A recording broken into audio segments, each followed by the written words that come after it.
एक और डाउट था जो कि क्वेश्चन नंबर 8 श्रेयन के द्वारा पूछा गया। तो इस पर्टिकुलर क्वेश्चन के डाउट रेजोल्यूशन की तरफ मूव करते हैं। देखो, अगेन ये जो सवाल पूछा जा रहा है ये एज सच कोई हाई फंटुश रिएक्शन नहीं है जो कि यार हमको बने ही ना। ठीक है, ये अगेन ये जो रिएक्शन है ये आप लोगों के नॉर्मल जो आप लोग टेक्स्ट बुक पढ़ते हो, बोर्ड्स की टेक्स्ट बुक, ये उस बोर्ड्स की टेक्स्ट बुक की ये रिएक्शन है। अच्छा मैडम, कैसे बताइए ज़रा, कैसे ये बोर्ड्स की टेक्स्ट बुक वाली रिएक्शन है? चलो बात करते हैं। सबसे पहले तो आपने सबस्ट्रेट को आइडेंटिफाई किया। तो आप लोगों का इस पर्टिकुलर क्वेश्चन में आपको जो सबस्ट्रेट दिया हुआ है वो सबस्ट्रेट क्या दिया हुआ है? एक कीटोन। और आपको रिएजेंट क्या दिख रहा है? देखो, पहली नज़र में जब मैंने इस सवाल को देखा था तो मेरे दिमाग में जो जो चीज़ें आई थी मैं वो डिस्कस कर रही हूँ। सोल्यूशन कैसे तक मैं पहुँची वो मैं डिस्कस नहीं कर रही हूँ। ठीक है, तो जब पहली पहली बार ये चीज़ें मेरे दिमाग में आई तो उस वक्त रिएजेंट मैंने देखा कि अरे वाह, यहाँ पे तो N2H4 है। तो तुरंत मुझे क्या याद आया कि अल्डिहाइड्स एंड कीटोन्स वाले टॉपिक्स में अगर कभी कोई नाइट्रोजन कंटेनिंग कंपाउंड, ठीक है, अगर कोई नाइट्रोजन कंटेनिंग कंपाउंड एक रिएजेंट होता है तो वहाँ से H2O एलिमिनेट होता है। तुम्हें शायद याद होगा हम लोगों ने कितनी सारी ऐसी रिएक्शंस पढ़ी थी जिन पर्टिकुलर रिएक्शंस में हम अलग अलग नाइट्रोजन कंटेनिंग कंपाउंड डालते थे और H2O एलिमिनेट होता था। चलो शॉर्ट के लिए मैं दिखा देती हूँ कहाँ है वो चीज़ें। ये हमारी महाराष्ट्र स्टेट बोर्ड की टेक्स्ट बुक, ठीक है, ओके। तो इस टेक्स्ट बुक में ये प्रॉपर तरीके से चार्ट भी बना के दिया है। ऐसा नहीं कि मैंने टेक्स्ट बुक से पढ़ा है, पहले मैंने चीज़ें करवाई हैं और फिर मैंने मार्किंग जब बोर्ड्स लेवल पे करवानी थी मुझको तो मैं करवा ली थी। अब खैर रेफरेंस दिखाने के लिए जो सबसे आसान चीज़ मेरे पास हो सकती है वो यही है। इससे हमको भी पता चलता है कि अरे यार, जो चीज़ें हमसे पूछी गई हैं वो एक्चुअल में कोई इतना हाई स्तर की नहीं है। अच्छा, ये देखो, ये रिएक्शंस हैं जिनकी मैं बात कर रही हूँ, जिनमें हमने अलग अलग तरीके से H2O एलिमिनेट किया है, ऑक्साइन बनवाया, हाइड्राजोन बनवाया, फिनाइल हाइड्रोजोन बनाया, DNP टेस्ट आया था, याद करो। चलो अगर याद नहीं भी है तो आज एक काम करना, ये चीज़ें रिवाइज कर लेना और उसमें एक DNP टेस्ट है वो भी रिवाइज करना। बट ये चीज़ें आप अपनी नोट्स कॉपी से रिवाइज करना, यहाँ पे टेक्स्ट बुक में तो खैर बहुत ही शॉर्ट में है। तो मेरे दिमाग में सबसे पहले ये चीज़ आई और देखो NH2 इसी को तो हम शॉर्ट फॉर्म में N2H4 भी लिख सकते हैं। और जब N2H4 किसी भी कीटोन में जाता है तो क्या होता है? आप लोगों का रिएक्शन किस तरीके का होगा?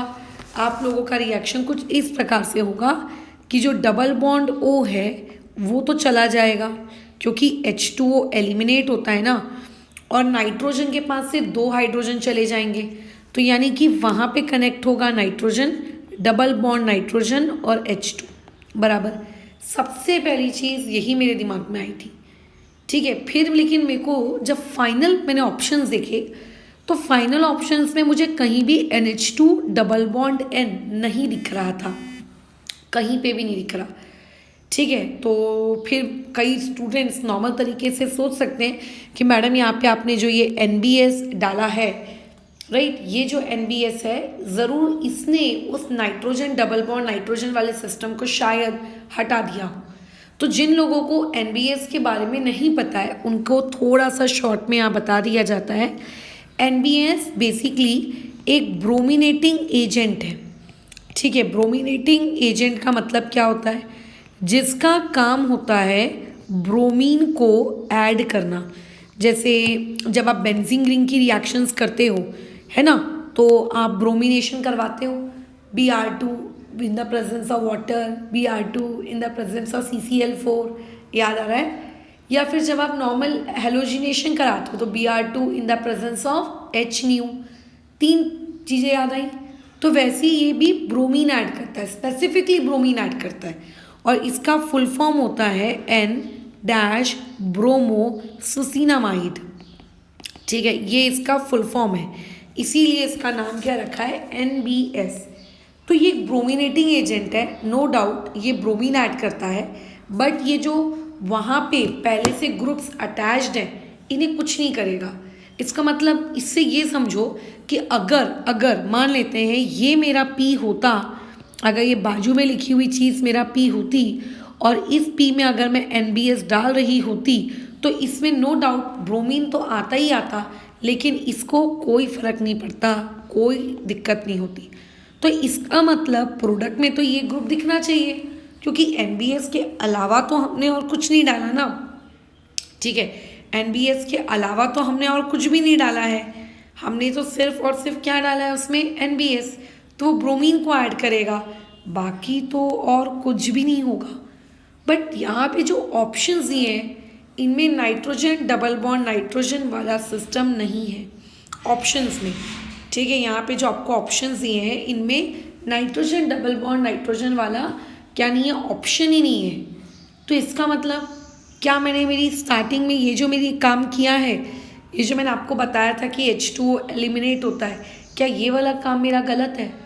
नहीं यार, ये काम तो मेरा सही है, क्योंकि मैंने तो कुछ गड़बड़ की नहीं है। फिर आखिर गड़बड़ हुई कहाँ है? तो एक्चुअल में देखो, मेरे से देखने में दिक्कत हो गई थी, मैंने ध्यान नहीं दिया था।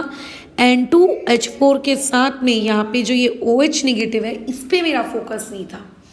मैंने इसको क्या कर दिया, इग्नोर कर दिया। मैंने सिर्फ N2H4 को देखा कि अच्छा चलो ठीक है, N2H 5 मिनट पे N2H4 को देखते हैं, बस बात ख़त्म करते हैं। मैंने उस पर ध्यान दिया ही नहीं, उस OH नेगेटिव पर, पता है, बिल्कुल भी ध्यान नहीं दिया।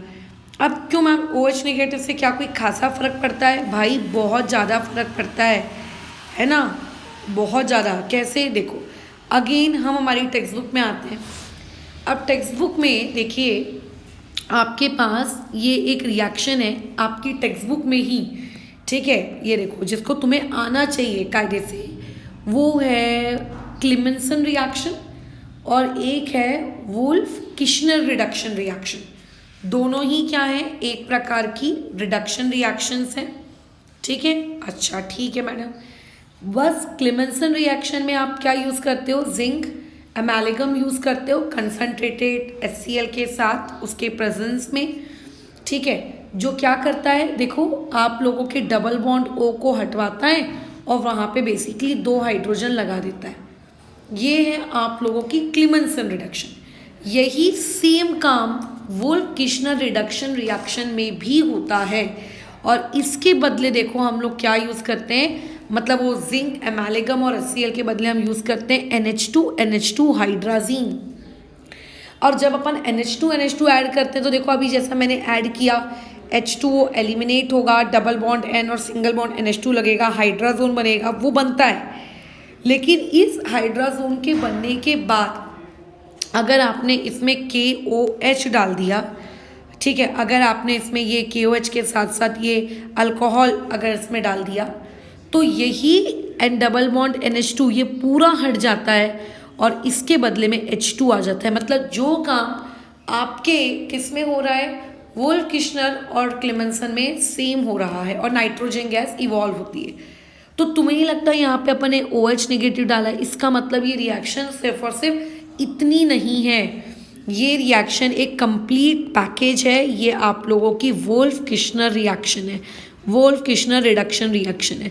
और अगर मैं वुल्फ किश्नर रिडक्शन रिएक्शन की ट्रिक की बात करूँ, मैकेनिज्म नहीं, मैकेनिज्म तो मैंने जब पढ़ाई होगी तब की तब, बट अगर मैं सिर्फ ट्रिक की बात करूँ तो इसकी ट्रिक क्या होगी, आप लोगों का जो डबल बॉन्ड O है वो पूरा का पूरा गायब हो जाएगा, ना डबल बॉन्ड रहेगा ना आप लोगों का O रहेगा।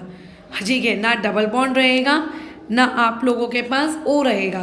फिर क्या होगा, तो जिस कार्बन से वो डबल बॉन्ड कनेक्टेड है ना, जैसे कि इस कार्बन से वो डबल बॉन्ड कनेक्टेड है, तो इस कार्बन को 2 हाइड्रोजन मिल जाएंगे ऐसे, और हाइड्रोजन शो करने की कोई ज़रूरत होती नहीं है। इसका मतलब आपको जो चीज़ P मिली वो P आप लोगों का क्या है, वो P आपका ये प्रोडक्ट है। खत्म? ठीक है मैडम, यानी कि ये P आएगा। अब मुझे Q पे बातचीत करनी है कि Q क्या रहेगा, राइट। अब मुझे Q पे बातचीत करनी है कि Q क्या रहेगा।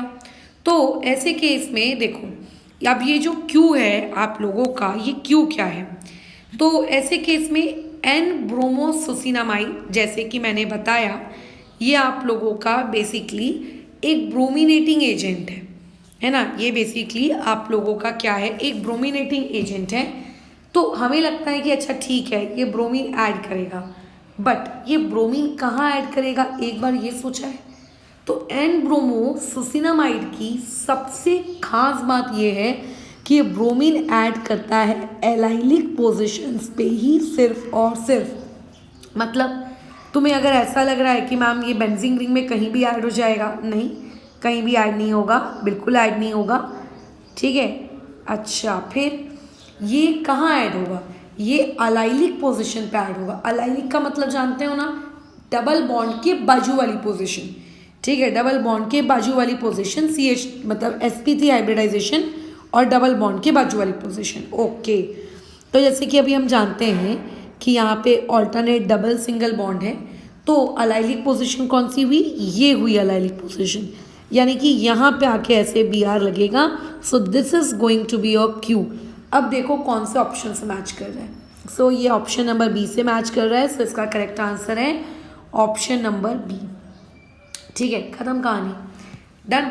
तो ये हम लोगों का कार्य था। तो ध्यान रखना, एक N2H4 इसने भी हमारी दुनिया कंप्लीटली क्या करके रखी है, हिला के रख दी। तो चीज़ें जब तुम करो ना, तो तुम्हारी अप्रोच सिर्फ ऐसी नहीं होनी चाहिए। अगर तुम अपनी बोर्ड्स की भी बुक को लेट से तैयार करते हो, तो अप्रोच ऐसी बिल्कुल नहीं रखना कि नहीं मैडम हम तो सिर्फ देख लेंगे। आप एक एक रिएक्शन को ध्यान से देखो।